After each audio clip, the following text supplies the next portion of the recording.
Hi guys, welcome to the Savvy Money Show with me, your host Sean. If you find any of today's entertainment helpful, don't forget to smash the lovely like button. Helps with the YouTube algorithm and getting the video out to more people. If you haven't subscribed already, don't forget to hit the subscribe button and bell notification.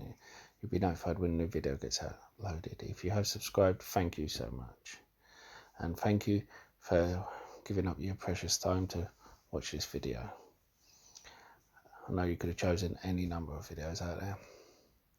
If you're looking for a free trading platform in which to trade, don't forget to check out the links in the description below. You get a free share for signing up and depositing a small amount. Free trade only requires a £1 deposit. Now, on with the show.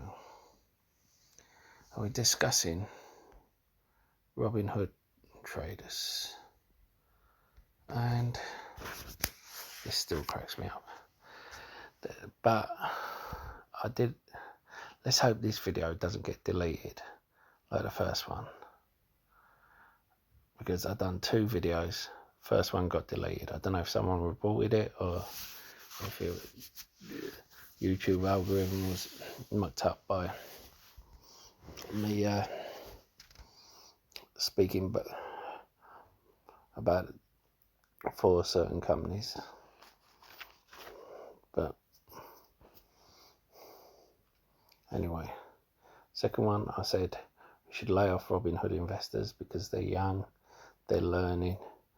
The reason why they say younger people can take more risks is because if they make mistakes and they lose their money, they've got more time to make it back. The other thing is they're outperforming hedge funds. Why is that? Because they go into stocks, 8% of stocks that hedge funds can't go into because of their fundamentals. Stocks like Hertz. Also, hedge funds can only go into certain stocks, and hedge funds can only hold 5% to 10% of a stock unless the fund has permission to increase its stock from the creator of the fund, and that is rare.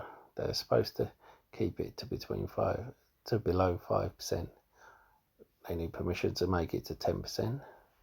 Any more than that, it is rare. And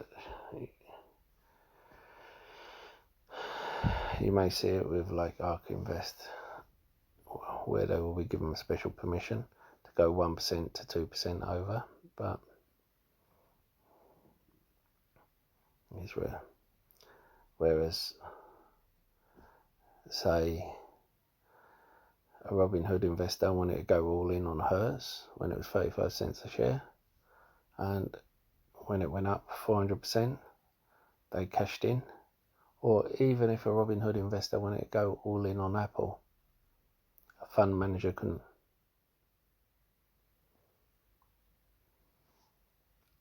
So a retail investor has a lot more freedom to play the market how they want. And let's not forget that now, with a certain person backing junk bonds and all other sort of things, company debt, the riskiest stocks bring the great reward, only there's not as much risk to them now. Of course, you have the ones with like Hertz that can still go under. You have some that slip through the net, but they're effectively saying 90% of the companies, we're going to save you.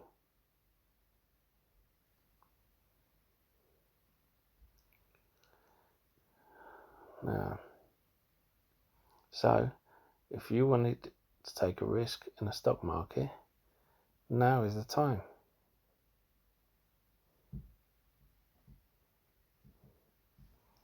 Although I still don't feel comfortable going for these companies that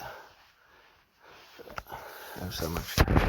I mean, I was looking through REITs for a video, and I saw one that looked amazing.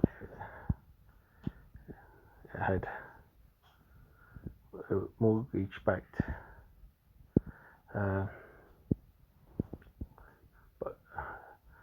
REITs. It's backed by the US or federal agencies. It gave a huge dividend. It gave 30 to 40% dividend. The only problem with it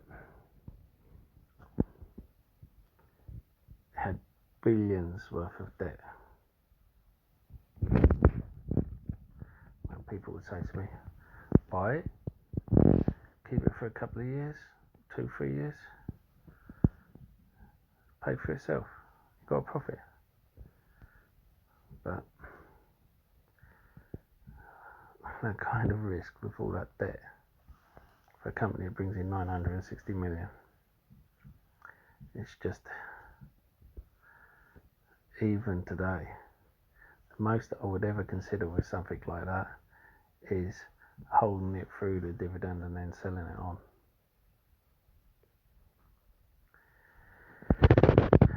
But these Robinhood investors, they would do that.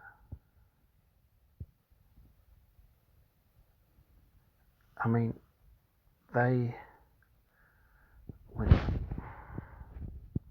Let me show you something.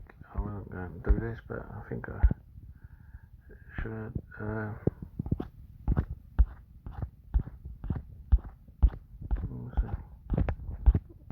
There's a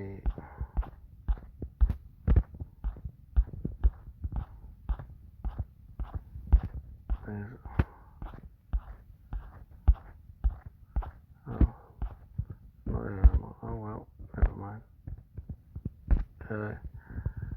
There's a bank, 2 banks that focus on servicing the black community. Now, they have piled into this bank that is historically between $1 and $3 a share, and they've driven it up to $15, and people are slagging them off because it has a lot of debt, this bank, because if they call in this debt, the bank can't survive on paper, because the bank doesn't have much growth. Why? Because the bank thinks more about the community than making profits and paying dividends to shareholders. Now, you have these people, because of what's going on now, caring more about the social investing.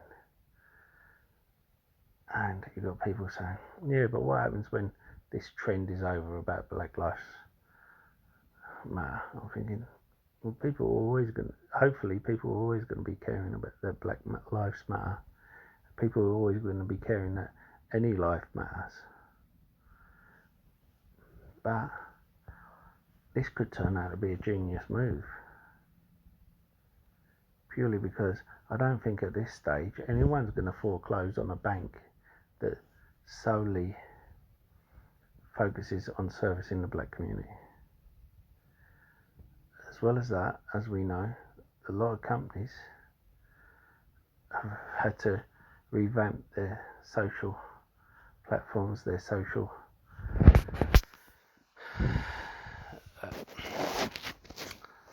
their whole social business. So who's to say they won't get funding or even invest in from one of the bigger boys?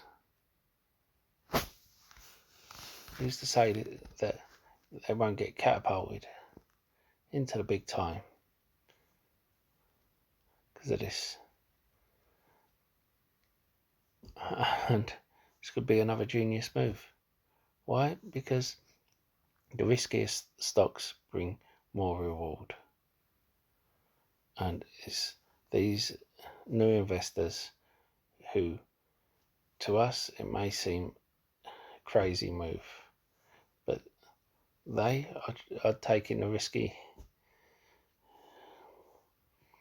investments, and the risky investments pay off. Not all the time, but some of the time. I remember when I started, I went into a stock that technically made no sense, but socially, because it had good data on it, because it was the only one who was trying to cure prostate cancer, I wanted to invest. It started going down, everyone was pulling their money out. I left my money in, ended up getting taken over, went up 1,000%. Because I took that risk. That was when I was young. Now, these people are doing the same. They're learning. Now, they will make mistakes. We've got to get off their backs for that. Hopefully, their mistakes will provide part of their learning for them. Hope you'll leave a like for this video. If you agree or disagree, please comment in the box below.